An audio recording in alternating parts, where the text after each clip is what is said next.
Good morning, good afternoon, or good evening, wherever it is you are listening from.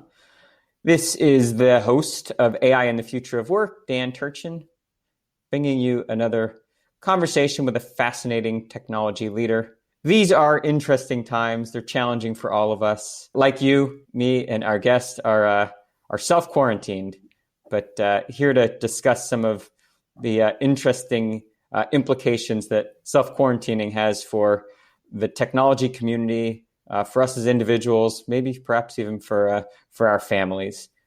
Couldn't be happier than to be joined by our guest today, Mr. Barclay Rae, who needs no introduction, but I will introduce him anyway. Renowned consultant, author, speaker, consistently ranked among the top 20 ITSM thought leaders, one of the architects of the ITIL V4 content guide. Many interesting things today. We're going to try to bottle it up into a brief conversation.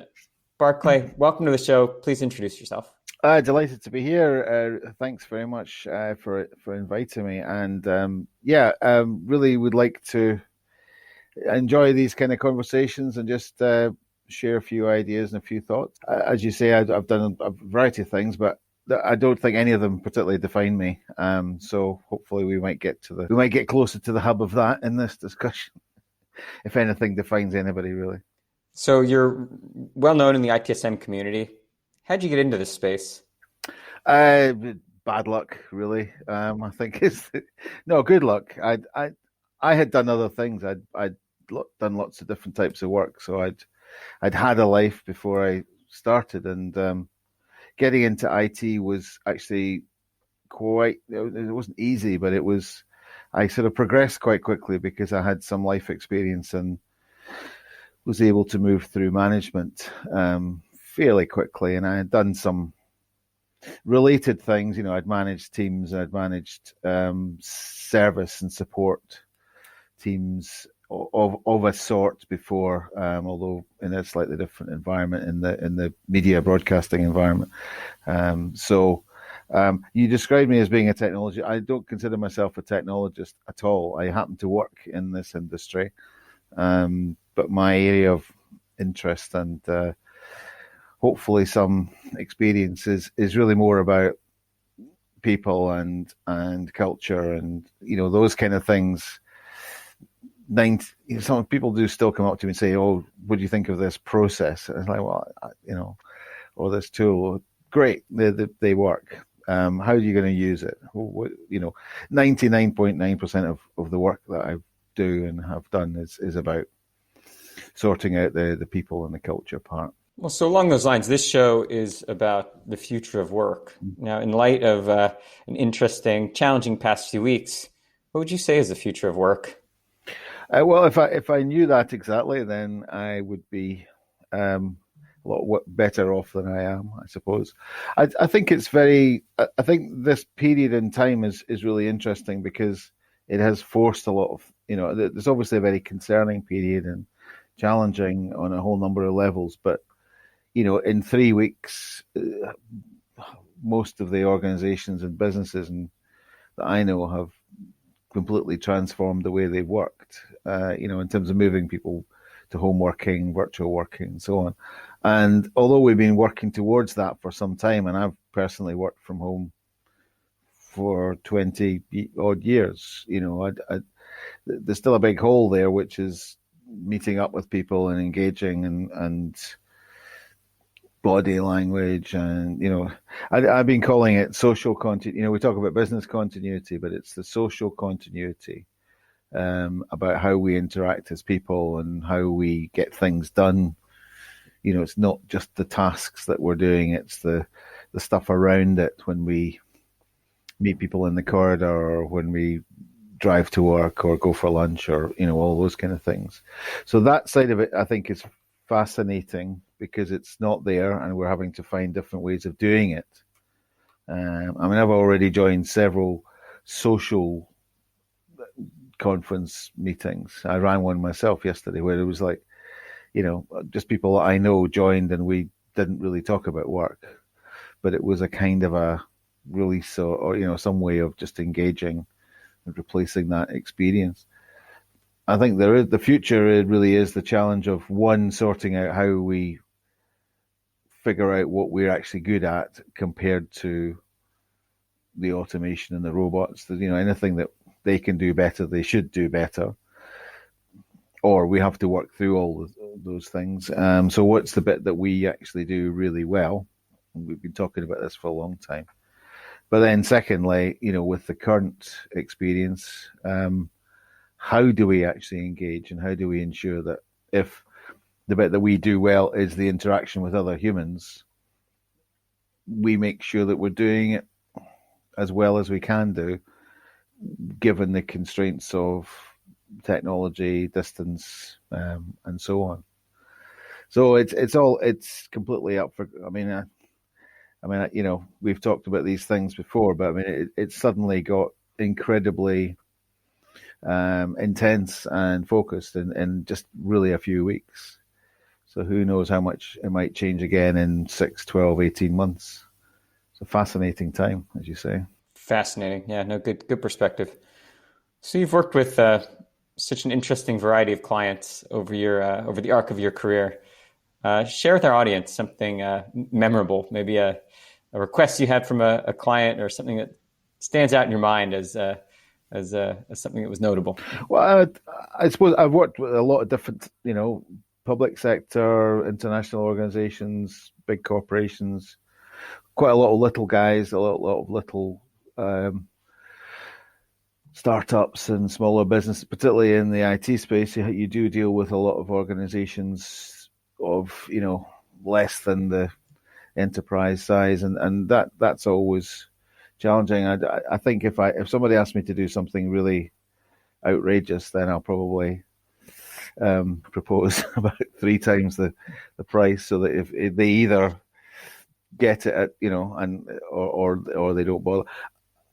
I think for me, some of the notable stuff has been when people actually take, because I consider my work to be advisory most of the time. So it's when people actually do take your advice and listen, and sometimes that can take, that can happen quite quickly. Sometimes it takes years. And there's one organization that's very prevalent in the world at the moment, with the current crisis, that I worked for a number of years, and it took them a long. I started out doing some work where they asked me to do something, but actually it was a bit of cronyism. The guy that commissioned it just wanted me to say what he wanted to hear. And that's probably the most challenging thing as a consultant, is when you realize that the person that's hiring you and paying you is the problem. So I've encountered that on many occasions, and had to deal with it in different ways. And I teach consulting now, and that's the test I always give people. It's like, well, how are you going to tell the guy that's going to write the check for you that he's an idiot, and he's the problem, or she's the problem. But it does work out. That particular one I was referring to, I wrote them lots of recommendations. I wrote them a plan. I wrote them a global strategy. All these things, which they all thought at the time was terrible, and it took a number of years before I was asked back, and they said, "Oh, this is the new boss," and he sat me down and said, "You're the guy that wrote that report 4 years ago, actually." He said that when I took over the job, that was my Bible. That was my guide. I just followed, because I didn't really know how to do this part of it. I followed it to the letter, and blimey, they had done all the things, and it was palpable, the change. Everybody was positive, whereas before it had been a horrible environment, and that's probably one of the more notable ones. Lots of similar things like that, but it's a strange world. It's a strange business, because you're not really in the limelight. You're not sort of the hero, and people don't want to start in consultancy, come to me and say, "Oh, I've done a couple of projects and I've got experience." Great, but then you have to get. It's not about you. It's about how you can use that experience to help them and make them look good. And sometimes some people struggle with that. I'm very comfortable with it if I can see, one, I get paid, two, maybe I get asked back at some point, and three, it's actually working. The working bit really does stick with you when you see people standing up at a conference and going, we did this and this happened, and it hasn't just improved the service, but we've improved our careers and our jobs and our, everybody's happy, sort of thing. Makes sense. So along those lines, when you first meet a new client, what are some early indicators that their process and their people are mature, ready to accept guidance? And kind of then the follow-up to that is, what are some early indicators that maybe you walked into a dysfunctional organization? Well, to be honest, and without sounding, like a smart ass, when I go into an organization, and many people I know that do this as well have the same, pretty much in the first 10 minutes, 15 minutes, first hour, just there's so many little things, and you spend a lot of the time, the discovery time, actually justify, finding the data, finding the information so that you can prove it. But there are so many little signs where, there's the way that, do people turn up for the first meeting? Do they turn up on time?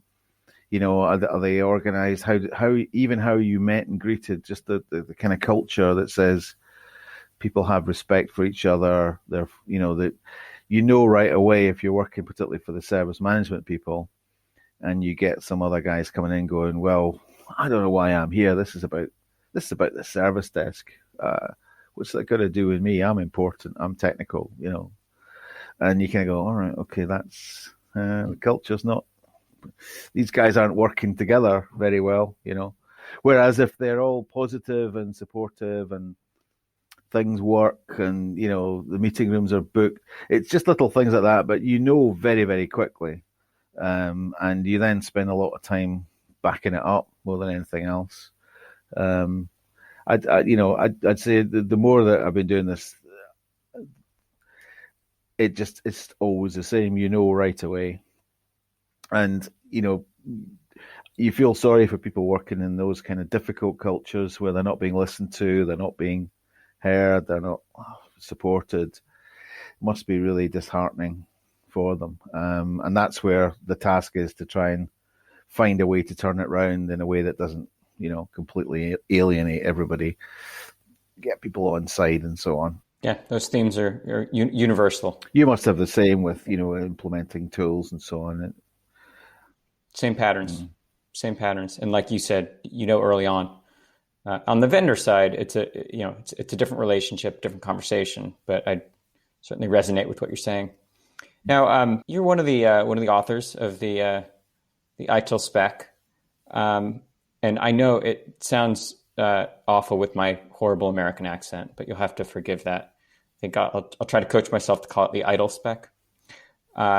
I'm sure our audience would love to know a little bit of background about kind of what is ITIL first of all, and then maybe what are some of the ways that you've seen it used most effectively at various organizations?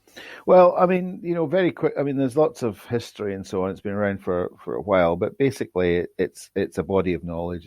It's a collection of stories about how to how to run things properly. The big thing coming out of this crisis again is about sustainability. How you do you have a business that most people can sell one or two projects or tools or widgets. Can they run that as a sustainable business? A lot of people can have a lifestyle of doing work.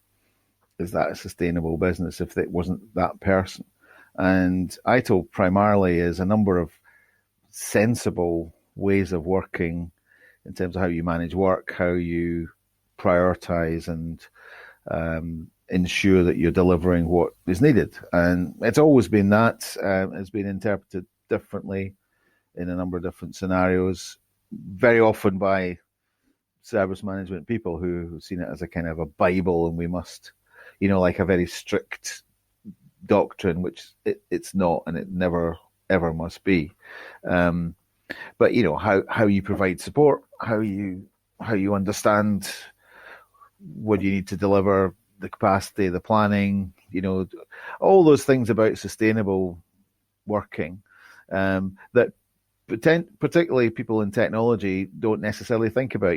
Technology people are interested in technology first and foremost, and are excited by that, and then they build something and then want to move on. But actually, you've got, like it is with every other industry, you've got people who are interested in trains and planes and other types of industrial innovations. But then you need people to run that stuff. You need people to drive the trains and fly the planes and sell the tickets and hand out the G&Ts and stuff. And that's there's an element to that where you do need people to run and support technology. Not so much to support technology, but to support other people using the technology. Service management is about supporting people and supporting business. Technology, I wouldn't say it runs itself, but technology, people understand how to do that. But actually, the business part of it, the sustainable part of it, is what ITIL is about. So, ITIL 4, which is the recent development, we've tried to clear away a lot of the old misconceptions and misappropriations of it. We've tried to ensure that people use it in the way that it's always been meant to. And that, to be honest, has always been with what we now would identify as an agile mindset. Use it in context, apply it in context, apply it with flexibility. Think about the people that are running it. Think of it as a joined up, collaborative piece of work, not just a series of, doctrinaire processes or routines. So we've upgraded it. It's in tune now with many of the modern practices, and that includes tools and things like RPA and AI as well. We've thought about how we function in the new world. Automation is a key element. It's one of the guiding principles. And more than anything, it's there to try and bring our whole industry together more in a sustainable way. So I think there's a really good future for it, because sustainability is obviously one of the key words of the moment. And with it being modernized and really, best practice, we talk about that as being something that reflects what we know has worked in the past, which doesn't sit so well these days because we're always looking forward. But we have done that this time. It's not just looking back; it's actually looking forward as well. And one of the new books in the series is really at the bleeding edge. I can't say anything. It's involved a number of the kind of forward-thinking thought leaders around the globe in their view of what service management can do or should do, and so on.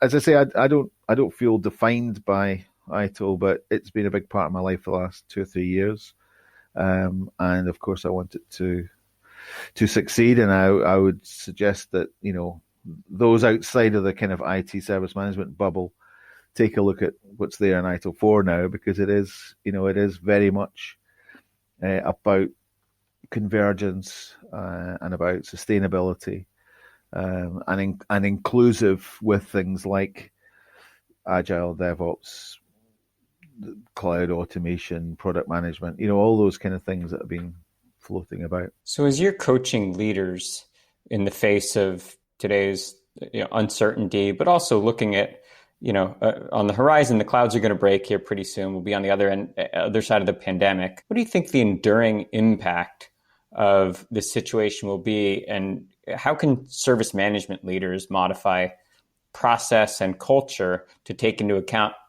the parts of the new normal that will endure? Well, I'm sure you're familiar with this idea that in IT we shout from the basement or from the about needing things done, and nobody listens until something goes wrong. And then business people go, oh yeah, well, we need that. Yeah, absolutely. So there will be an element of that. I'm sure that, the vast majority of enterprise organizations that I know have been doing contingency planning for forever, really, one way or another. The big thing is how well they test it, and that's very variable across organizations. The degree to which they test it. Is it tested from a people point of view and from a simple organizational working point of view? And a lot of that has been, proof of concept in the last few weeks to make it happen. I think in terms of coaching leaders going forward, the big thing is how can you manage. We always want people that can manage people and understand how to get the best out of people. So how do you do that with teams that are running virtually? That you're not. There's so many things that I think that you might miss opportunities. And as an example, and as a manager, I've always used marginal activities. Rather than standing up in a meeting and going, "This is terrible. Don't do this. I hate you all." You take people aside and you find opportunities to sit down with people and work through what the issues are and how they can work better. And I don't think that, this virtual, facing each other in our homes is the best time or way of doing it. I'm sure there's a better way of doing that. But when you're actually physically working with people, you have opportunities to do that. You can go and have a drink. You can go and have lunch. You can go and sit in the corridor somewhere. You can go and take a walk outside. Or, the classic one is where you have to go on a journey or you have to go on a trip with people. And so you're physically very close to them for a few hours or even a couple of days. And that is where you build a relationship. And that's where you can deal with some of the, you've got time to work through things. If it's, well, I'm going to do my review with you now, and, you've been terrible this year because your numbers aren't very good. That's going to be really challenging. So people that are able to manage that, without it having to mean that they're constantly traveling everywhere. And it's been a challenge for a while, but I think that the good management skills of, how you communicate with people, how you motivate them, how you motivate them to improve. So not just telling them they've done bad, but being able to get them to want to improve, and not just beating them up with a stick. But this is how you could do this better, and we talked about storytelling. We need to find ways of building that into what we're doing, because we're in danger of digitizing everything too much now, I think. I don't know whether once this is over, whether there'll be a bounce of people wanting to go back and do more physical working together. I think there will be, because I know even after 2 weeks and talking to people, everybody's going, we're bored, we're cabin fever, we want to get out, we want to talk to people. So that whole aspect of how people interact, I think, is going to be a real challenge. Yeah, well said. So I know it feels like we're just getting started, but I think I got time for one more question, then we'll have to wrap. And I wanted to make sure I could shoehorn this one in. So you're talking to the next generation of business leaders who I know would love to hear from you. What is your advice to a younger version of Barclay? Oh, stick with music, which is where I started. No, I mean, I think, finding something that you like and that you're good at is always a good thing. I enjoy what I do, have done for many years, and that makes such a difference to motivation. But I suppose it is about, seeing, if you're working in technology, you have to have a business head on you. You have to understand, people and motivation as well as technology, and vice versa. You can't just get away with being a people manager only. Thinking about sustainability, I think, are really important. How do we make sure that what we're doing is repeatable, is consistent, and then we add in flexibility and we add in, innovation and so on. But, not to be too sidetracked by all the kind of glossy, this is the next big thing stuff.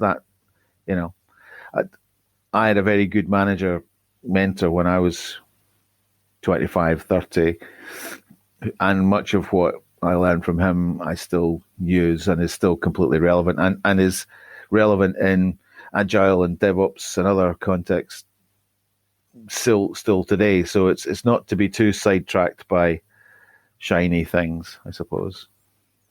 So that was supposed to be a short answer. Insightful, full of insight. Well, had I known that you were a musician, I would have had you play us out. Maybe next time you'll regale us with your musical prowess. Or maybe not. And do you sing? Do you play an instrument?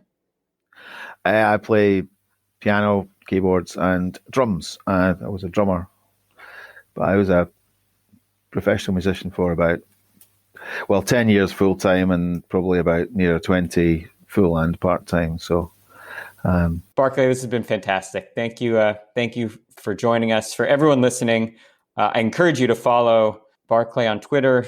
Twitter.com/Barclay Rae, RAE is his handle. Expect another interesting conversation with him in the future. Hope you learned something today. Thank you so much for joining us, Barclay. Excellent having you. My pleasure. Thank you very much, Dan. Speak to you soon.